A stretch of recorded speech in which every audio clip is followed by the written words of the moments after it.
शिवाय नमस्तुभ्यम। नमस्कार, स्वागत है आपका। आज की वीडियो में हम सोमवार व्रत की कथा का रसपान करेंगे। कथा को पूरी श्रद्धापूर्वक सुने।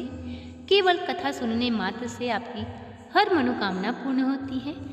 भगवान शंकर आपकी सारी मनोकामना पूर्ण करते हैं। सोमवार के व्रत को लेकर मान्यता है कि इस व्रत को करने से भगवान शिव अपने भक्तों की मुराद जल्दी पूरी करते हैं। सोमवार का दिन भगवान शिव जी को समर्पित है, इसलिए इस दिन भगवान शिव जी की पूजा और व्रत करने का महत्व ज़्यादा बढ़ जाता है। यदि आप सोमवार के व्रत करते हैं तो आपको सोमवार का व्रत कथा पढ़ना बेहद ही ज़रूरी है। अब आइए सुनते हैं कथा। एक नगर में एक साहूकार रहता था। उसके घर में धन की कोई भी कमी नहीं थी, लेकिन उसे कोई संतान न होने के कारण वह बहुत ही दुखी था। संतान प्राप्ति के लिए वह हर सोमवार को व्रत रखता और पूरी श्रद्धा के साथ शिव मंदिर जाकर भगवान शिव और माता पार्वती की पूजा करता था। उसकी भक्ति देखकर एक दिन माँ पार्वती प्रसन्न होकर भगवान शिव जी से कहा कि साहूकार की मनोकामना आप अवश्य पूर्ण करें, और उन्होंने भगवान शिव जी से निवेदन किया। पार्वती जी के आग्रह पर भगवान शिव जी ने कहा कि हे पार्वती, इस संसार में हर प्राणी को उसके अपने कर्मों का फल मिलता है और जिसके भाग्य में जो हो उसे भोगना ही पड़ता है। लेकिन पार्वती जी ने साहूकार की भक्ति देखकर उसकी मनोकामना पूर्ण करने की इच्छा जताई। माता पार्वती जी के आग्रह पर शिव जी ने साहूकार को पुत्र प्राप्ति का वरदान तो दिया, लेकिन उन्होंने बताया कि यह बालक केवल 12 वर्ष तक ही जीवित रहेगा। माता पार्वती अब भगवान शिव की बातचीत को साहूकार सुन रहा था, इसलिए उसे न तो इस बात की खुशी थी और न ही दुख था। वह पहले की भांति शिव जी की पूजा करता रहा। कुछ समय के बाद साहूकार की पत्नी ने एक पुत्र को जन्म दिया। जब वह बालक 11 वर्ष का हुआ तो उसे पढ़ने के लिए काशी भेज दिया गया। साहूकार ने पुत्र के मामा को बुलाकर उसे बहुत सारा धन देते हुए कहा कि तुम इस बालक को काशी विद्या प्राप्ति के लिए ले जाओ, परंतु तुम लोग रास्ते में यज्ञ करते जाना और ब्राह्मणों को भोजन दक्षिणा देते हुए जाना।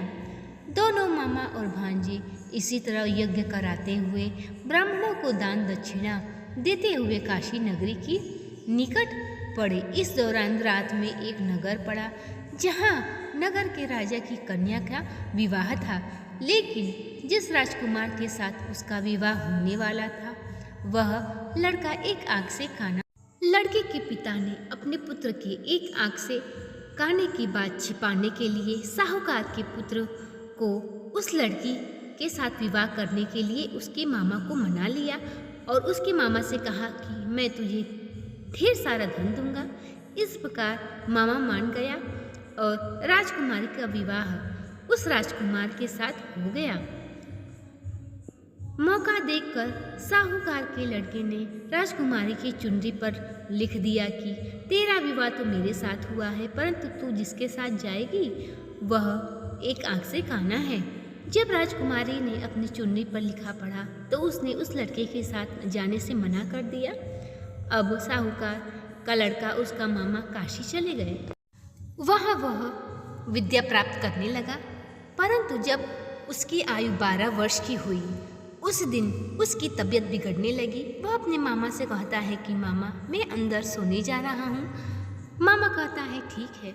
मामा ब्राह्मणों को भोजन करा रहे थे। भोजन कराने उपरांत जब वे अंदर गए तो देखा कि उनका भांजा मृत पड़ा है। मामा चिल्ला चिल्ला के विलाप करने लगे। संयोगवश उसी रास्ते भगवान शिव और माता पार्वती गुजर रहे थे। जब माता पार्वती ने उसके मामा की रोने की आवाज़ सुनी तो बहुत ही व्याकुल हो गई और कहने लगी कि हे स्वामी, ये कौन है जो इतने करुण स्वर में रो रहा है। जब माता पार्वती और महादेव अपना रूप बदलकर उसके पास गए तब भगवान शिव ने कहा कि ये तो वही साहूकार का लड़का है जिसे मैंने केवल 12 वर्ष की आयु का वरदान दिया था। इस पर माता पार्वती आग्रह करने लगी कि आप उस लड़के को जीवित होने का वरदान दें, नहीं तो इसके मामा और इसके माता पिता मर जाएंगे। इस प्रकार भगवान शिव ने माता पार्वती जी के आग्रह पर उसे 6 वर्ष की आयु का वरदान दिया और साहूकार के स्वप्न ने कहा कि हे साहूकार, मैं तेरे भक्ति भाव से प्रसन्न हूँ, इस कारण तेरे पुत्र को 100 वर्ष की आयु का वरदान देता हूँ। साहूकार का खुशी का ठिकाना न रहा। साहूकार और उसकी पत्नी ने प्रण रखा था कि जब तक पुत्रों को आंखों से जीवित न देख ले तब तक अन्न और जल का एक दाना ग्रहण नहीं करेंगे। जब साहूकार का पुत्र जीवित हुआ, मामा खुशी खुशी लेकर उसे अपने नगर लौटा। रास्ते में वह नगर पड़ा था जहाँ पर साहूकार के लड़के का विवाह हुआ था। उस नगर के राजा ने लड़के को पहचान लिया, महल में ले कर आदर सत्कार किया और अपनी पुत्री की विदाई उस साहूकार के लड़के के साथ कर दिया। साहूकार का लड़का अपनी पत्नी को लेकर अपने नगर पहुंचा। नगर में ढोल नगाड़े ताशे बजने लगे।